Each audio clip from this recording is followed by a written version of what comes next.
I think the introduction probably was better. So it's been a great year and a half of getting to know people here in Dallas. I hadn't planned to talk about this, but it was part of the introduction. So it's been amazing to me how many friends I have here now, and coming back here for things like this is a lot of fun. And I was happy to come with my wife, who made the trip out here with me. So you're an amazing community. But I'm not here to talk about Dallas today. I'm here to talk about something else. And that's that with 7 billion of us on the planet today, we're facing more seemingly impossible problems than ever before. And if you want to go after seemingly impossible problems, you have to have radical solutions.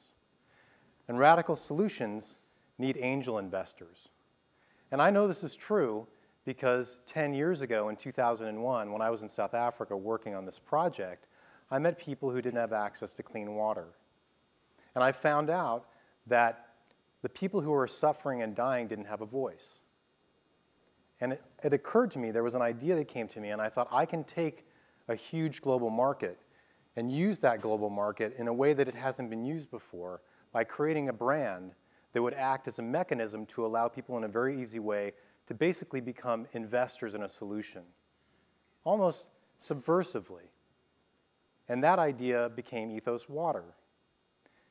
But at the time, when we talked to foundations and we talked to venture capitalists, they weren't interested in the model as a nonprofit or the model as a for-profit. But angel investors got it in a way they didn't. And they still get these ideas today. And they were important to Ethos, and then they were important to what I'm doing right now. And it's funny, I talked to my friends about that idea back then, and they really didn't buy into the idea.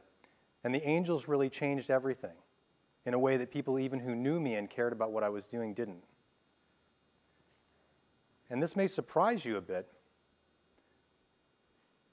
but there are more people doing these kinds of things today, women and men out there working on these kinds of problems with new models than ever before. In fact, over the last decade, we've done a tremendous amount to build social entrepreneurship. I'm going to put this down.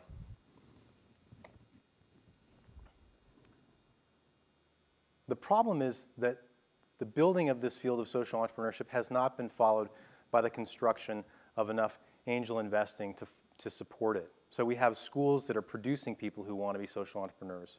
We have programs. We have the school organization. But we don't have enough support for these people at the angel level.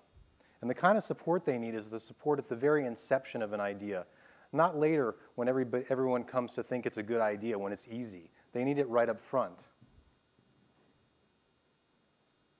And angel investors provide 27 times as much capital, seed capital, for new ideas, for new businesses, as venture capitalists do. We hear a lot in papers about venture capitalists, but we don't hear as much about angels.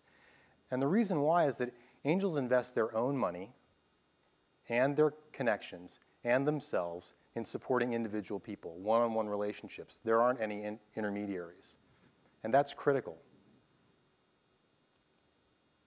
And so what I want to ask you today, what I want to recruit you to do today, is to become a social angel. I want you to invest yourself, your connections, and your capital in radical ideas. And I want you to put yourself on a timeline. Give yourself 6 months. Find somebody who's doing something and support them. And now some of you might be thinking, well, that's not really what I do. I'm a business person, or maybe I do investing, but not like that. But actually, every one of you has something that you care about. And there are people out there doing things that are radical in your field, in the cause area that matters to you. And they're the people who need your help. You have resources. In fact, the people in this room probably have collectively more resources than most people in Dallas. And what are you waiting for? If you think someone else is going to do it, you're probably wrong. Another thing you need to know is that the solution of impossible problems isn't done by masters of the universe on their own. What happens is that one person is trying desperately to recruit other people to help them. And for every amazing angel investor you find, there are 1,000 people who tell you what you're doing is impossible, it will never work. And the reason I can tell you this, and I'll let the people tell you themselves, is I've experienced it. These are some of the things that people have said to me over the last 10 years.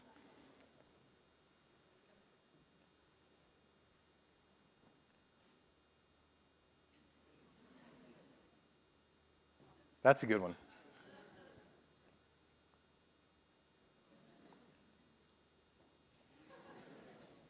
Good luck. So, what happens? We're not born thinking that things are impossible. In fact, you have kids, right? You know. They'll do anything. They're born with hope. But I think what happens to most of it is us over time is that through our lives, as we get more experience, we start to focus in on the things where we have expertise, the things that are easier for us, the things that we know. And ideas or things that are outside of that field, we tend to regard as being impossible or too hard or maybe even crazy. And I think that's wrong-headed. In fact, if we can get past that skepticism that we start to build up over time, sort of like plaque, we can tap into our own capacity as people to help these new ideas grow. And all that means on an individual level, for you or for you or for you, half an hour a week, 5 great connections. I mean, handmade, think about it, email, connect the people connections. And between $1,000 and $10,000 in one person's idea. And that's enough to change something and get it going. And in this room, that means about 25,000 hours a year of support, 5,000 handmade connections, and between $1 and $10 million. Those kinds of resources can get several amazing ideas going that will change things in a field forever. Now, what you might be hearing is you might be hearing me say, okay, you should just adopt people off the street who have kooky ideas and help them out. But that's not what I'm saying. What I'm saying is that you should apply the professional skills that you've developed through your life at judging things to new ideas. It's hard, but you should do it. Pick one. Pick one idea, one person, in something you care about, and get behind it. How do you do that? Well, what is impossible, really? Impossible is a void of confidence. And how do you fill the void? You've got to answer 3 questions. Is this the right problem and the right solution? Are these the right people to go after it? Can they actually do it? And you will ask this question, you always do, what's in it for me? Let's take them one at a time. Well, these problems, because of the fact that we think they're impossible, they're very hard to understand. And so looking at them on your own from a distance doesn't generally solve whether or not you should get closer. You actually have to get close enough to the team that's trying to do it and ask the hard questions. And if you ask the hard questions and you listen to the answers, they may not be the answers you expected, but you should use your judgment, and you can apply your judgment and decide, are these answers something that I can believe in? And if it is, you should get closer. Are these the right people? Well, the usual questions won't tell you whether or not these people are the right people. And you won't be able to look at them and say, well, is their education good enough, or is their experience good enough? What you need to do is look at the things that make social entrepreneurs successful. First of all, are they passionate, deeply passionate for some specific reason of their own experience about what they're doing? Secondly, are they annoyingly persistent? Do they badger you? And thirdly, do they continue to work on it and solve the problems that you think are wrong with their model, even though you haven't given them any help, and come back and tell you what the answers are? And if you see those things, judge them by that and get closer. And lastly, think about the way that we think about what's in it for me. Because in this field, it's slightly different.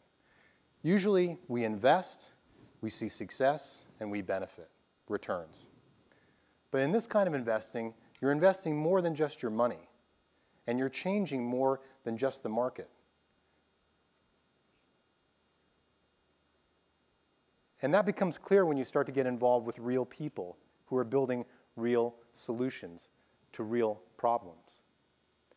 And yes, you're not going to know who's going to win and who's going to lose or succeed and fail. And there are more than A and B. Usually there are people out there doing the same thing all the way through the letters of the alphabet. But you can invest in different people. You can spread your bets, and you can bring your friends in and invest along with them to make the success more likely. And what's most important, I think, when you think about these kinds of things, is that investing isn't just you getting a return. You're investing in changing the way that something that seems impossible for humanity works. And failures actually contribute to someone's success in this field, and that success will change the way that human beings live. So the next time someone comes to you with an idea like this, here's a checklist of things that I'd like you to do, sort of a script. First of all, take the meeting. Secondly, listen to what they have to say very closely. Help them shape their thinking. Not just reject it, but shape it. Make some key connections for them. Act as a mentor. Invest or donate. And I think it's important. Invest means in businesses that are doing good things. Donate to not-for-profits that are changing fields, or in hybrids that sit between those things. And lastly, be a leader. Bring the people who you know along. You are their best connection to these ideas. And I'm actually doing another thing like this right now, and that's what I'm going to talk about now. I'm going to show you an example of one of these ideas. But before I do that, I want you to stop for a second. You need to imagine something. I need you to think about a picture in your head. And if you have to close your eyes, if that helps to imagine something, do that. Imagine a little boy, maybe around 12 years old, carrying an assault rifle. So if you have that image in your mind, that's what happened to me. I met children in Africa who had guns like that, and so did my business partner. And that led us to think about what we could do about some 20 million assault rifles in Africa. Sounds impossible, right? And that thinking sort of evolved into the question of how do you do something that's lasting and substantial and changing for such a negative problem? It's not positive like giving food or water. We're trying to extract something that's ugly and deadly. And the result of that, and lots of work, was the concept of Fundhulikhel. That's French for Foundry 47. We take AK-47s from war zones in Africa, we destroy them, and take the essential material and put it in the hands of amazing designers, and they make jewelry and watches and accessories by combining this material with noble materials that you know, gold and other things. And basically, we're making wearable art. Wearable art for leaders, leaders who lead other people to change the world, change the thinking of the world. Because we believe, we envision an Africa that's free from the fear of assault rifles. And to get there, you need a catalyst, because this is an issue that is sort of an orphan. And to get you to come along this path with me, I need you to see what we've seen. So two and a half years ago, we started planning a trip. And that trip would be to the eastern part of the Democratic Republic of Congo, where the war was taking place, because we wanted to see weapon ownership and activity and possession live. And we went to Burundi, and we went to Rwanda, because we wanted to see different countries that were at different phases of recovery. And we went out on patrols with the army in the places where they were having combat. We went out with the peacekeepers from the UN to see what was required of them to try to pursue this role of stopping the fighting. And we saw the destruction of property that results from conflict. We went to hospitals and saw what these things do to the human body and to the mind and to the spirit. This man's lucky he's alive today. His surgeon explained to us that he had been hit in the hip by an AK-47 bullet, and most people hit in that part of their body don't survive when they get hit by one of these bullets. And you probably know this, that you've heard about this, that many of the victims of these kinds of conflicts are children. We met children like this in the hospitals where we visited, and we also visited child soldier rehabilitation centers and met kids who were there, boys and girls, who had been part of the conflict. And we couldn't take any pictures of them because you can't take pictures of kids who used to be child soldiers. But it's an amazing process to watch, to see them being reintegrated into society. And we interviewed women who, in the last couple of days, had been raped, and were talking about surviving rape and at the hands of combatants. And this is what war does. And we met thousands and thousands of people who had been displaced, and they told us the stories of the lives that they had left behind, the houses and the economic activity that had made them incomes. And now they live. The most valuable thing that they own now is this plastic tarp that UNHCR has given them, and they cover their heads with it. And of course, those lives, those thousands of lives, are paralleled by thousands and thousands and thousands of guns that are left over after the conflict starts to wind down. And if we don't destroy these guns, they become the seeds for the next rape, or the next robbery, or the next war. Because this is an economic good that has tremendous value relative to the GDP per capita of the people living in these places. So you've got to get rid of them. Like this, you chop through the basic firing mechanisms of the weapons so that they're no longer useful for that purpose. And you might be thinking, well, okay, but the global arms trade, these are very cheap. You destroy one, you can just replace it with another. But in fact, the price of a weapon in Africa is about 1/4 that of the rest of the world. So if we destroy these older, cheaper weapons, we're actually shifting the supply curve inward. And the AK-47 is a really amazing brand when you think about it. 100 million produced in over 20 countries. It's an open source design. When you hold one up to people, everyone knows what it is. If you say it, even if they don't know what it looks like, the name means something to them. And basically the decision to do this involved looking at it and say, this is an incredible idea. Take this thing, this horrible object, and turn it against itself. Invert it so that it becomes its own worst enemy. Take the material and build a movement out of that material against itself. How do we do that? Well, it starts with fire. We take the AK-47, we destroy it, and then we turn it into a new material. Using ancient and contemporary high-tech techniques, we transform it into a new material. That becomes the essential element that we make things with. We work with leading-edge designers, people who are really incredible creative designers and craftsmen, like Philip Cranji in New York. Oops. And they make beautiful things. These cufflinks that were designed for us by Roland Eaton in Switzerland, they have 98 pieces, 98 parts. They're made of rose gold and white gold and our material. They actually form a bracelet if you're not wearing a French cuff shirt, which I think many people don't. And each pair that we sell destroys 100 weapons back in Africa. Or this bracelet that's designed in Switzerland, which contains our material and white gold and titanium.